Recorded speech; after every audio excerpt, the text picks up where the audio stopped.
Alright, Sgtsmith is going to be attempting to take on Bulbus today, who's going to be playing as the Ravener Alpha. Should be pretty good playing the Rav on this map, it's a big one. Tunneling straight away to his gen farm. I'm going to be aggressive with his Ravener, it seems. Okay, Termagant's probably going to come out of that tunnel straight away and grab that power point. Sgtsmith is an Aversa assassin of main, so let's see how he does against the Tyranid Plague. Yeah, rushing the contested power node. Cool. Cool. I don't have a muted Discord. Of course I don't. Brilliant.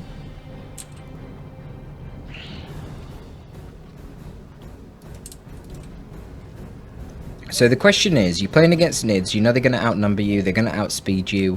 It's going to be hard to contest the map control. Do you go for double IST or do you not? That's the question. It's hard to say. Problem is that isolated IST in this patch is going to really struggle. They don't trade particularly well even against Termagants without upgrades. Should change in the next patch when they get 4 models. But for now, it's a bit of an awkward situation. Certainly if they encounter Hormagaunts, they're in big trouble. So, no, Sgtsmith opting for the immediate double gens. A little bit risky though, because this map is one where, honestly, your gen farm's pretty damn vulnerable. So, nice proc of a special there from the Aversa Assassin. We're not seeing any Psychon activation. Strike Squad really should get out. They shouldn't risk specials here against double Hormagaunts. The amount of damage is immense. You won't wipe them, and you just risk losing Grey Knights, which is going to cost you loads. If it's an individual Hormagaunt squad, you're going to be chilling. See, Termagants forced off the IST with ease. Termagants didn't even lose a model. IST by default, certainly in this patch, absolutely garbage. Probably the worst unit in the game. If they walk into a squad of scouts in green cover, they're likely to lose, certainly the trade, even if they win the firefight, which is questionable. It's going to be RNG. But things will change, so it's all good. For now, Sgtsmith is waiting for something. What's he waiting for?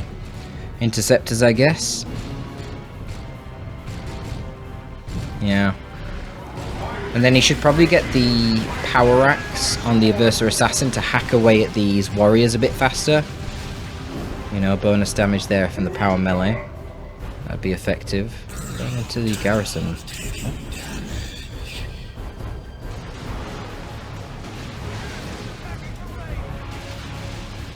Yeah, this is rough. Map control going to be very difficult here for the OM. But, you know, that's typical. Really should just retreat these Grey Knights before they lose a damn model. You really can't afford to be losing Requisition. You can see how wreck-starved Sgtsmith is as it is. Going to be losing his natural as well to the Termagants. And this is Tyranids. They put on the pressure. They are an immense force. Coming out of the tunnels is a bit of a nightmare, really. Full HP Hormagaunts going to get back onto the job that they were doing so wonderfully before. Finishing off those generators. Now the nice thing about interceptors is they don't have to engage in all this melee combat immediately whilst outnumbered. They're doing a little bit of range pew-pew with their storm bolters, and that's nice for them. Not sure why the strike squad retreated there. That must have been a misclick. Oh dear, not good. We do see chem grenades, so that's nice. So while they're debuffing all these Nids, the Nids are going to be doing only half the normal melee damage that they do. So in a big melee brawl, that could be quite effective. You see that he's going for the Eviscerator Axe now as well, as I said, which is smart, because you want the EA then to be focusing on the warriors. Can he get a kill on a warrior model before they get out? Yeah, he did. Nice. A little bit of backlash there. We've got hypermetabolism coming in, so you can see a large increase to the energy and the HP regen on these boys here, and he activates the kill zone, boosting the damage of his nearby Grey Knights. We've got a Catalyst Hormagaunt squad in there though, and they are going to suicide themselves. They were going for the kill on the strike squad, and they managed to get 2 of the models down, but not the squad, and that is a huge win for Sgtsmith. He actually killed the other Hormagaunt squad as well, and the interceptors are teleporting forward. Can they finish off the Ravener Alpha with the Storm Bolters? No, they can't. But overall, a fantastic win there for Sgtsmith, managing to kill both of the Hormagaunts, and suddenly Bulbus is the one who is now looking lone Requisition. I guess this is the opportunity here for the interceptors to move forward and start clearing out some of these tunnels. Not the best use of Catalyst there, because he was already debuffed by the Chem Cloud. He wasn't full health in the first place. Yeah, not really ideal. I mean, it came close to wiping the strike squad, though. Things would be very different if he did wipe the strike squad. So check this out. Now we've got a Ravener Alpha who's gone for the reinforced kiting. 200 extra HP. You can't knock him over anymore. And if you hit him in melee, he's going to slow everything around him in an AoE. And then you add in the Crippling Talon, which itself, every time it hits the model, reduces the speed of the squad by 40%. Pretty insane. But it's not, you know, he's not a super competent fighter. 55 DPS, it's alright. You know, it's only normal melee. So, actually, it's going to be not great in a duel against the EA. Because normal melee has a slight debuff against commander armor. And the chem grenades are going to be a problem as well. But they don't actually hit the more pertinent thing here, the warriors. But we do again see the kill zone. A little bit unlucky there for the EA. It's kind of getting flinged around right now by their Ravener specials. Ravener needs to be careful. The beautiful thing, of course, with the Ravener right now is he has the reinforced kiting. So even there, with the interceptors teleporting in and Bulbus being a little late on the retreat, it doesn't matter because you can't knock him over. The Grey Knight specials won't knock him over. So yeah, this, if you're going to go for a melee build, this wargame makes absolutely perfect sense against Grey Knights, because Grey Knight specials can be so devastating to deal with. If you're immune to the knockback, it's pretty beautiful stuff. IST keeping themselves busy, caught up this contested side of the map, going to be taking this contested power node, and you know what, maybe Sgtsmith can stop bleeding VPs, which, as we speak right now, he just stopped. Just got isolated Hormagaunts here. They don't even have, okay, they're not isolated, they got some Termers helping them, but they don't even have their adrenal glands, so they're pretty bad, and you've seen just how much damage comes out when you get hit by the special attacks of those Grey Knights. Huge damage spike.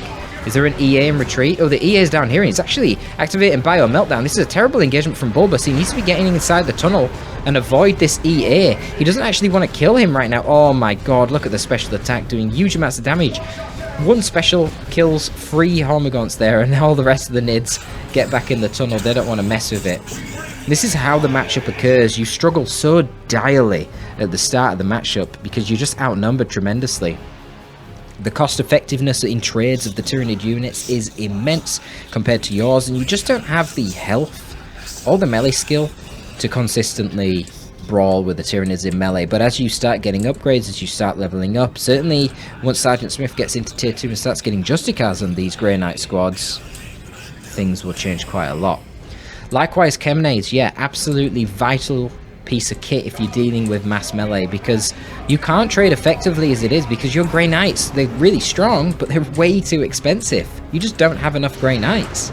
You will get overwhelmed with damage, and the Chemnades reducing the enemy damage by 50%, as well as the suppression. The suppression is useful because if you suppress the enemy, then you knock them back with a special, it takes them a lot longer to get back in the fight. So, you know, there's no statistics, you can't do the maths on how effective that is, but from playing the game I can tell you that is really impactful in a melee fight. Everyone knows to scream with your Banshees in a melee fight for the same reason. It reduces the effective DPS of the enemy because they take longer to get back into the fight once you've procced a special and knocked them away. So yeah, big melee brawl, Chemnades, absolutely beautiful. So you can see Sgtsmith posturing again to take a fight here. He should use the Chemnades very defensively, only when the opponent has committed. And Bulbus is tier 2 now, which is problematic because he's just got the adrenal glands. Oh, he missed his Chemnade as well. Ooh, that's rough. His Grey Knight's just staying back, shooting with the Storm Bolters. Gonna have a close range teleport there to disrupt, but it's not great, and a really nice special attack there from the Ravener Alpha. The Strike Squad are too busy trying to hunt down the Ravener, and now they're taking huge damage, and that right there is a beautiful catalyst. You use the catalyst when the Hormagaunts are not getting focus fired, and holy shit, look at that damage. 2 Strike Squad models killed. Quite lucky, really, to get the other Strike Squad model out alive. And that is very important because Sgtsmith literally just now getting the Justicar on his Strike Squad, they're going to be a much more competent fighting force. He needs to react quicker in retargeting there. He got absolutely screwed because he chased the Ravener and ran his Strike Squad and his Interceptors through the entire Tyranid high DPS melee blob and took loads of free damage because you can't catch the Ravener. Ravener speed 6. Or is it 6.5? It's a lot. It's a lot. And of course he missed his Chemnade too. so not really ideal with that. Ravener Alpha actually performing pretty well against the Interceptors down here. Of course, these Interceptors don't have their Justicar. If you want the Ravener to scale into tier 2 fighting, you could of course get the Acid Splatter, which does power melee damage, would be quite good against all this heavy infantry. The main problem though now for the Tyranids is going to be this Razorback. And again, this is another one of those things where the Grey Knights are able to make a bit of a comeback here. Now they get the Razorback out. It's notoriously difficult for Tyranids to deal with fast-moving transports, and the Razorback honestly is pretty much the best of them. Really nice balance between single-target focused DPS and speed and durability. Great piece of kit for killing all these Nids, and of course Nids can't get a vehicle, so committing to the anti-infantry Razorback rather than a Rhino with a las cannon, it's not really a problem. Tyrant Guard does exist, but honestly, you get a fair bit of power melee in tier 2. He's still got his Aversa Assassin, who now's picked up the Sin Skin Body Glove. Only a tier 1 war gear, but it's got pretty good utility throughout the game. Bang! Warrior slain, and right now with Kill Zone activated, you've got the power melee, power sword on the Justicar here, as well as the Aversa Assassin hacking away. They will be able to trade okay against the Tyrant Guard. You don't really want to do it. Oh, Crippling Talons right now, actually snaring the Razorback. Check that out. But the Razorback does manage to disengage. Tyrant Guard only got one slice onto it. This is where the IST might become useful. Of course, IST so far in the game basically just being sidecappers, not really relevant to the fighting. But they can pick up some plasma guns in tier 2 and actually output a decent amount of damage at range against the Tyrant Guard here. Catalyst on the Venom Brood. Oh, this is a dead Rhino. It's going to be RNG because they're moving, so only 50% accuracy. Can they hit? They're missing a lot of shots. Oh, they get it. They get it. Beautiful use of Catalyst there by Bulbus. That little Catalyst ambush just totally caught Sergeant Smith off guard there. Really slow of him to react. Not ideal. Has he used Hypermetabolism? He has. I don't know about using Hypermetabolism in this instance. He does get another Warrior Brood model, but I'm not convinced that was really worth it. Yeah, probably we should just get out of here. Chem Grenade won't affect the vehicles, the Tyrant Guard, the monstrous creatures. And it's a Terminator Librarian for the next choice. We were talking about power melee, this is another instance of it, but Tyrant Guard doesn't really give a damn. Can't knock him over with the Sanctuary. And he's just going to ignore the Librarian and get hacking on the generators. Fair enough. Got to be careful with your Librarian once you've used Sanctuary. You can see he is quite slow being in Terminator armor, so you can't knock him over. But Hormagaunts will rip him to pieces on retreat due to the low speed that he moves at. Tyrant Guard, though, committed quite hard there just to get the generator. Not really any synapse around. He's got temporary synapse right now while he's near these retreating warriors, but yeah, not a lot. So he's getting hunted down. You see the IST have picked up some plasma guns, a couple of plasma guns coming up the rear along with the Terminator Librarian, who himself has power melee. Just the Strike Squad outputting a lot of damage onto him too. Looks like the Interceptors were tangoing with the Ravener Alpha, who's now switched sides to go to the Contested. And a lot of pressure down the mid. I feel like the Ravener Alpha would do quite well to be in the combat here. Have the Hormers going down the sides. Now that is a nice Chem Grenade. Yeah, straight out of there. Followed it. Ooh, still gets the kill on the Warrior model. Very nice from the Aversa. The Aversa is absolutely popping off here, even with just a tier 1 loadout. All he's got right now is tier 1 kit. This is his tier 1 tanky melee armor, tier 1 anti-melee accessory, and his power melee tier 1 weapon. Is this going to be a kill on the Ravener as well? Oh, the Aversa didn't get a swing in. He's debuffed by the reinforced chitin. Okay, what is going on right now? We've got Might of the Titan active on the Librarian. This is going to be a bad engagement for the Tyranids. Interceptors quite low on HP. They need to get out of there, but oh my god, look at that. Yeah. Might of the Titan buffs the melee skill of nearby Grey Knights. I believe it also buffs their damage resistance, so they're just going absolutely insane right now. And remember, when the Terminator Librarian is killing things, he also inspires. And look at this, Tyrant Guard just doing no damage, absolutely melted by all the power melee, plus the plasma guns in the back there. I mean, when he walked into those chem grenades, I just knew it was a terrible idea. All of the Tyranids doing half the normal damage, and the fact then that the Grey Knights are stacking even more damage resistance from Might of the Titan, and they've got extra melee skill for higher special attack proc chance, this is what happens, man. You let the auto malice get out of control, and then you just walk your Tyranid blob forward in a blob, and you get hit by all those things. It's not going to be ideal. So, Bulbus says, right, I need to change a plan here. It's okay, I'm up in VPs, I've got over 300, my opponent only has 100, and I've got tunnels. I don't want to fight these Grey Knights in melee though, they're becoming insane. Strike Squad right now, level 3, going to be level 4 imminently. Level 4 Strike Squad right now. Interceptors are still here, they're nearly level 4. A Versa Assassin, level 5, and a Grey Knight Librarian with lots of melee potential. He does not want to fight this in melee, he instead is going to grab some Death Spitters on his Venom Brood. So he already took out the Razorback, so he's actually gone for double Death Splitters right now. Now, Death Spitters are pretty good at killing Grey Knights, to be honest. They're Inferno damage weapons, so they don't get debuffed like most Tyranid ranged weapons with the heavy armor of the Grey Knights. So they'll do pretty good damage. The main downside is the Interceptors, of course, will be able to teleport on top of them. So you need to try and keep your Death Spitters split up. But it's nice as well because it allows you to engage on your accord. Death Spitters are a lot more scary ranged weapons than Stormbolters on the Grey Knights. So, you know, a ranged firefight's going to favour the Tyranid with double Death Spitters. The problem that I see right now for Bulbus is Sgtsmith hasn't actually bought a lot here. He bought the Razorback and the Rhino, but he's not really bleeding. Wow, beautiful special attack there from the Librarian as well. My god. He's using Might of Titan on himself, and he's just proccing more special. Sanctuary, sending things flying. Not sure why the IST even came over, to be honest. They were just going to get jumped by the Hormers. That's pointless. But Death Spitters finally doing their thing and forcing off the Librarian. But yeah, Sgtsmith's tier 3. If he gets a Warhammer Razorback right now, I feel like Bulbus is going to be in immense trouble because, well, he doesn't have any Venom Cannons right now. He's got Death Spitters. And whilst Death Spitters are very good against infantry, they're not very good against vehicles.